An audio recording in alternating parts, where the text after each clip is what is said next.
तो ये बाद में साबित ये होता है कि हमसे कोताहियाँ हुई हैं। देखिए जब तक हम इंडिया में एक्टिव थे तब तक इंडिया को संभलने क्योंकि उस सरदारी निज़ाम ने सिर्फ करप्शन के अलावा या अपनी जायदादें बनाने के अलावा उन्होंने इस मुल्क के लिए कभी कोई काम कि नहीं किया। कहीं ना कहीं ये लैप्स था, ये कमज़ोरी हमारी थी, ये कोताही हमारी थी कि जहाँ जिसकी पूरी वजह पूरी बसों को जला दिया गया, लोगों को उतार के मार दिया गया। कितने लोग रेलवे स्टेशन के मुलाजमीन इस काम में इन्वॉल्व थे। ये है कि जब तक हमें थोड़ी प्रोएक्टिव अप्रोच इंडिया के अगेंस्ट नहीं अडॉप्ट करनी पड़ेगी तब तक हमारे हालात इस तरह के ये दहशतगर्द कोई सारे इंडियन तो नहीं है ना।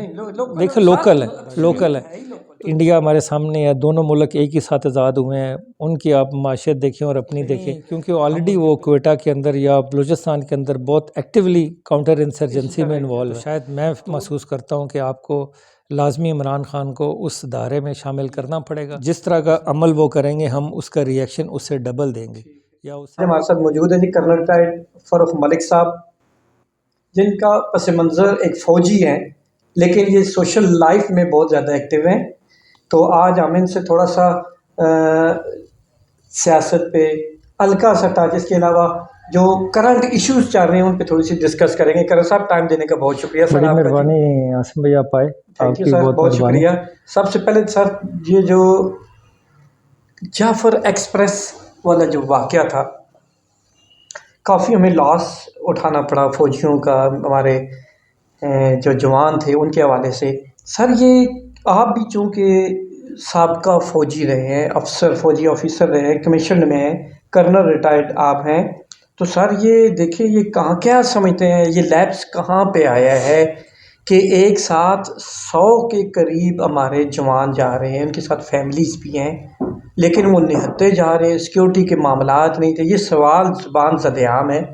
तो सर ये देखिए ना क्या समझते हैं, वो उस पे बाद में आएंगे कि अल्हम्दुलिल्लाह जो दहशतगर्द थे उन्हें एलिमिनेट किया गया, बेहतरीन एक ऑपरेशन किया गया, रिकवर किया गया हमारे जवानों को, बाकी जो है उनको रिकवर किया गया। लेकिन सर ये सवाल उठता है कि कहीं ना कहीं ये लैप्स था, ये कमज़ोरी हमारी थी, ये कोताही हमारी थी कि जिसकी वजह से सर ये हमारे इतना नुकसान हमारा उठाना पड़ा।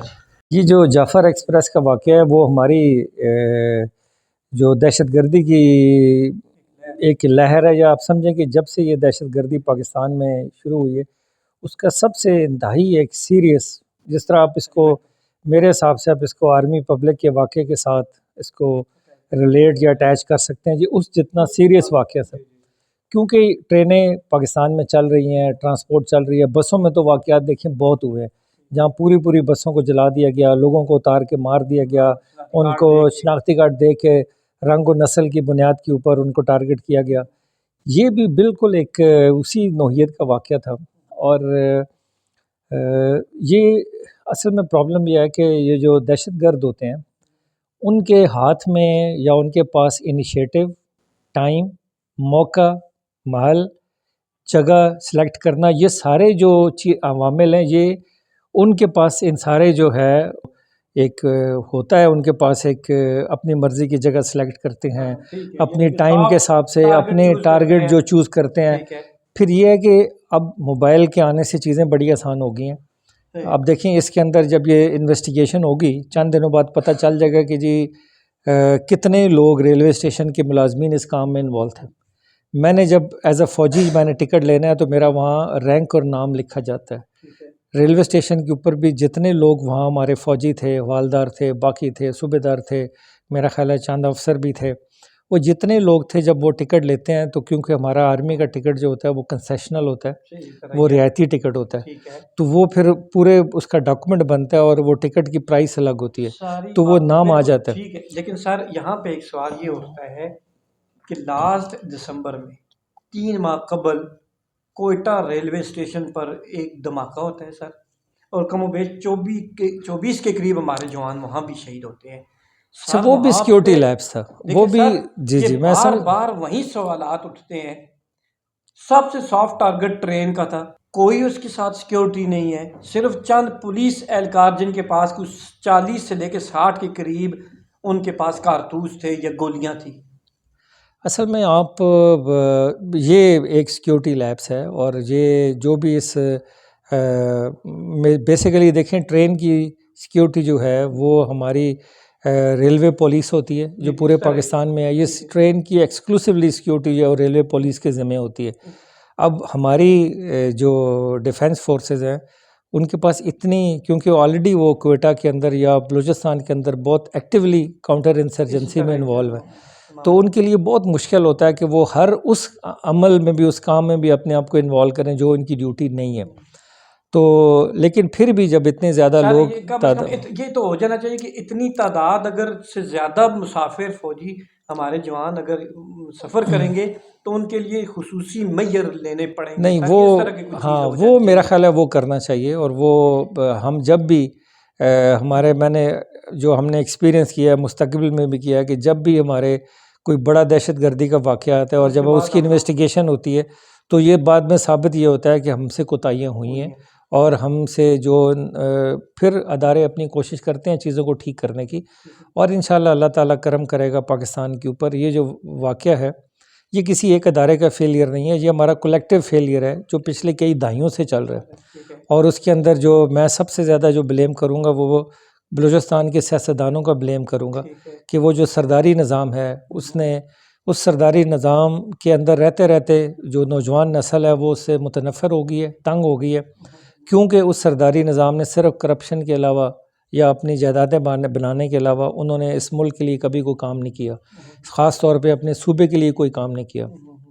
मैं छोटा सा वाक़या आपको बताता हूँ कि 1997 की बात है, जब मैं कोयटा में कोर्स कर रहा था तो मैं बाय रोड मैंने ट्रैवल किया, कराची गया। जब मैं वापस आया तो वहाँ सिब्बी के पास एक नाला था जिसका पानी बहुत बुलंद हुआ था और ट्रैफिक ब्लॉक थी। जब हम एसी के दफ्तर, डीसी के दफ्तर में गए तो पता लगा जी कि वो ट्रैफिक ब्लॉक है, क्योंकि कोई नाले का जिक्र कर रहे थे और बार बार वो पिंजरा पुल का जिक्र कर रहे थे। तो मैं भी बड़ा हैरान था कि पिंजरा पुल क्या चीज़ है, कि वहाँ उससे 4 साल पहले एक ब्रिज बना और उस ब्रिज का 4 साल पहले जो वो उस टाइम के, मेरा ख्याल है कोई हमारे ये ताज मोहम्मद जमाली या कोई उससे इर्द गिर्द कोई वज़ीर आला थे, उन्होंने चीफ मिनिस्टर थे और इफ्तिताह किया था। और अब यकीन करें 4 साल बाद उस पुल का नाम पड़ गया था पिंजरा पुल, क्योंकि कंक्रीट ख़त्म हो गई थी 100% और सिर्फ स्टील रह गया था, जिस वजह से उसका नाम पड़ गया था पिंजरा पुल।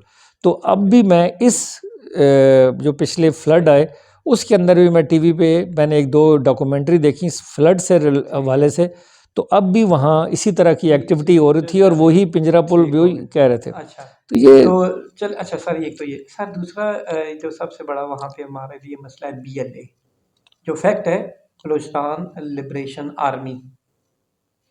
हम कहते हैं जी कभी वो इंडिया हमारा दुश्मन है, फिर थोड़ा सा कभी हम कह देते हैं कि ये अफगानिस्तान बेस्ड है सारा काम। सर क्या समझते हैं, 3 ऑपरेशन ऑलरेडी हम कर चुके थे फौजी अदवार में, बलूचिस्तान में।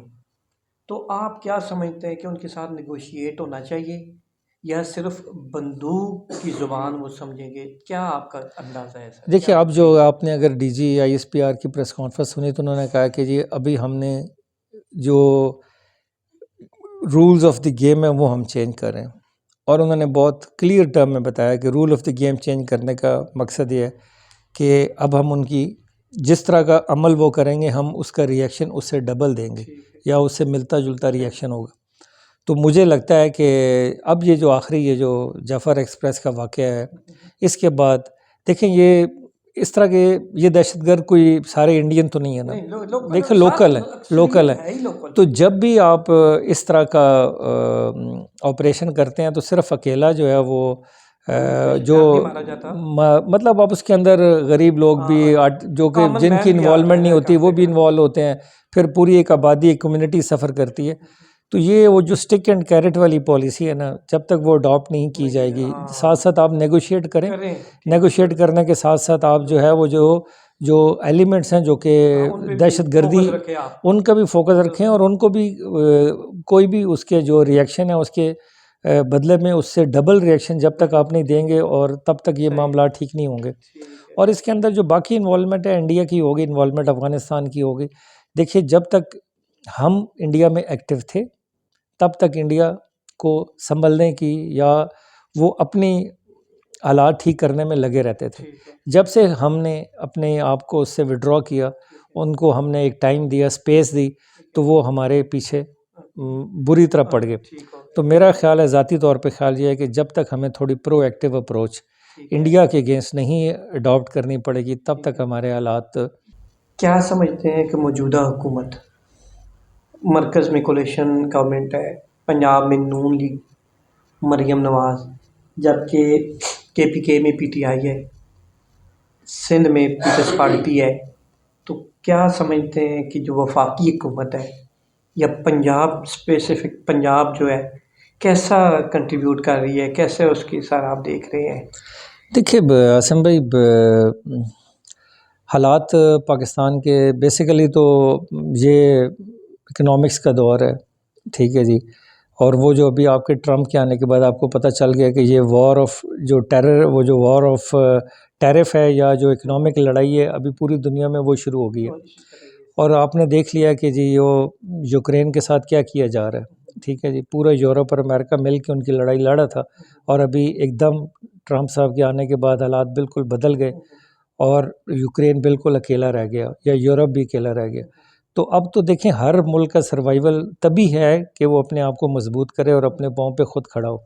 हमारी जो हालत है वो कोई इतनी अच्छी नहीं है इकोनॉमिक फ्रंट पे, और इसकी सबसे बड़ी वजह यह है कि हमारी जो पिछले कई दहाइयों से हमारी ये जो बैरूनी इमदाद और बैरूनी इमदाद के और बैरूनी पैसे पे जो हमारा इन्हिसार था, वो हद से ज़्यादा बढ़ गया। इंडिया हमारे सामने है, दोनों मुल्क एक ही साथ आज़ाद हुए हैं, उनकी आप माशियत देखें और अपनी देखें, हम उनके बिल्कुल समझें कि जी हम उनके 1% भी नहीं है। तो ये कसूर किसका है? मतलब ये ओवर द ईयर्स इसके अंदर बहुत अवामिल हैं जो जिन्होंने इस हालत को इस अबतर मतलब नैश पे पहुँचा दिए। तो अभी मौजूदा गवर्नमेंट अपनी पूरी कोशिश कर रही है कि हालात को बेहतर किया जाए, और उसके अंदर जितना हमारे बाकी इदारे हैं वो भी इनके अंदर पूरी कोऑपरेट कर रहे हैं, तावन कर रहे हैं। लेकिन अभी भी हमें उस लेवल पे पहुंचने के लिए बहुत टाइम लगेगा, और जब तक पूरी कौम और स्पेशली हमारे ये जो बड़े गवर्नमेंट ऑफिशियल्स हैं जो करता धरते हैं, जब तक वो दिल से सिंसेरिटी के साथ और चीज़ों को ठीक करने की कोशिश नहीं करेंगे, तब तक हालात जो है वो इसी तरह ही रहेंगे। गरीब पिसता रहेगा, गरीब दिन ब दिन उनकी तादाद जो है वो बढ़ती रहेगी, और हालात ख़राब होंगे। क्योंकि अभी इवन अभी दुनिया पे लोगों ने कहना शुरू कर दिया है कि जी कि एक इकोनॉमिक क्राइसिस आने वाला है, और वो ऑलरेडी जन्म ले चुका है।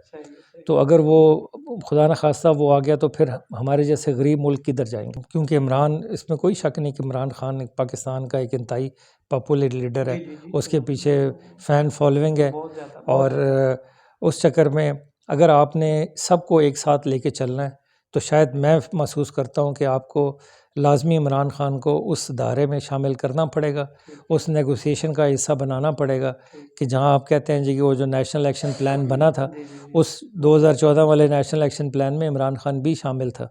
तो आपने उन सब लोगों को दोबारा इकट्ठा करके उसको रिव्यू करना पड़ेगा कि 2014 से लेके 2024 तक 25 तक हमारे हालात मतलब बेहतर क्यों नहीं हो रहे, और चीज़ों को कहाँ ठीक करने की ज़रूरत है। आसिफ भाई, ये अल्लाह ताला की तरफ से होता है कि अल्लाह ताला आपसे क्या काम लेना चाहता है। यहाँ मैंने देखा है कि बहुत बहुत अमीर लोग होते हैं, लोगों के पास बहुत पैसा होता है, लेकिन फिर भी उनमें ख़र्च करने वाला वो जो दिल नहीं होता, या वो अल्लाह ताला ने उनको वो किया होता। लेकिन मैं महसूस करता हूँ कि ये इसके अंदर इंसानियत की खिदमत करके, इसमें तो कोई शक ही नहीं है कि आपको बहुत ज़्यादा सुकून और एक रूहानी जो है तस्कीन मिलती है। लेकिन ये है कि जितना मुमकिन हो आप इंसानियत की खिदमत करें। मैं इसको सोशल से ज़्यादा मैं इसको रफ़ाई समझूँगा कि जी ये एक रफ़ाई अमल है जिसको करना चाहिए। और मैं इंशाल्लाह मेरे ज़हन में चंद प्रोजेक्ट्स हैं, जिस तरह के मुझे बड़ी ख्वाहिश है कि मैं अक्सर वाक़यात देखता रहता हूँ कि जी हमारी सोसाइटी में बूढ़ों के साथ कोई रवैया लोगों का, या जो यंगस्टर हैं, जो फैमिलीज़ हैं, उनका रवैया अच्छा नहीं होता। बूढ़ों को बिल्कुल एक डंप कर दिया जाता है। तो मेरा टेक्सला वाह में मेरा बहुत ज़्यादा एक मकसद है कि जी कम से कम ओल्ड होम ख़वातीन के लिए और मर्दों के लिए एक अच्छे लेवल का, अच्छे स्टैंडर्ड का, जिसके अंदर आप उनको इंतहाई बेहतर फैसिलिटीज़ मुहैया कर सकें, उस तरह का एक ओल्ड होम बनाने का इरादा है। ठीक हो गया। कल साहब आपका वक़्त देने का बहुत शुक्रिया जी। तो इंशाअल्लाह आइंदा भी आपसे मुलाकात रहेगी सर।